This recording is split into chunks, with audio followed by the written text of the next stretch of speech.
And we went from +6 in the takeaway to -1 in one game, so it was crazy. Everybody's been talking about the weather. Last week I talked about that we had forced 9 turnovers against Maine Maritime and then turned it over 7 times to Westfield. The game itself was, watching it on video, was kind of like that Budweiser commercial with the Clydesdales playing football, where you're kind of like looking through a kaleidoscope and they're out there kicking the ball in the snow. There was about 5 inches of snow on the ground when the game started. And I think the most remarkable thing about the game is that Westfield didn't turn it over one time. We turned it over 4 times inside of their 35-yard line, and 5 fumbles and 2 picks, and they didn't turn the ball over once. So credit to them.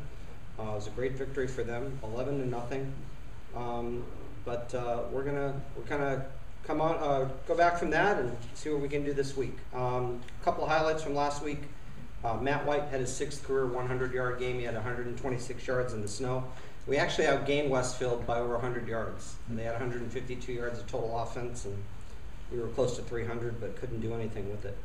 Mike Boyce out of Lakeville had 9 tackles, 5 solo, and a sack. And Walter Butler had 7 total tackles to continue his phenomenal season. Last week, Walter led the country in Division III in forced fumbles.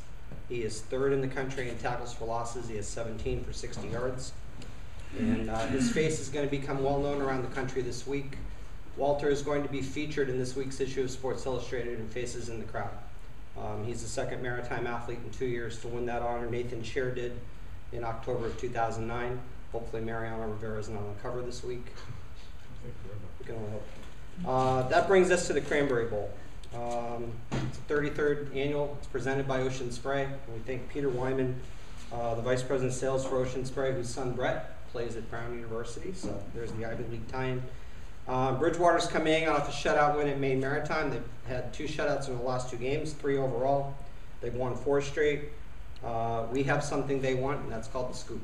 And we hadn't had it for 14 years prior to last year.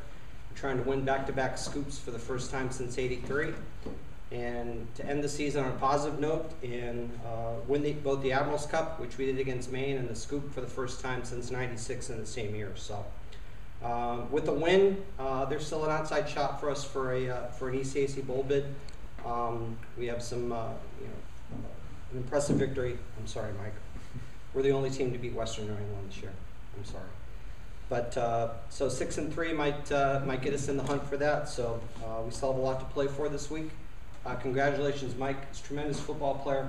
But better yet, you always thank your SID when you get the ball. So well done. Congratulations. Good luck, everybody. Stay healthy.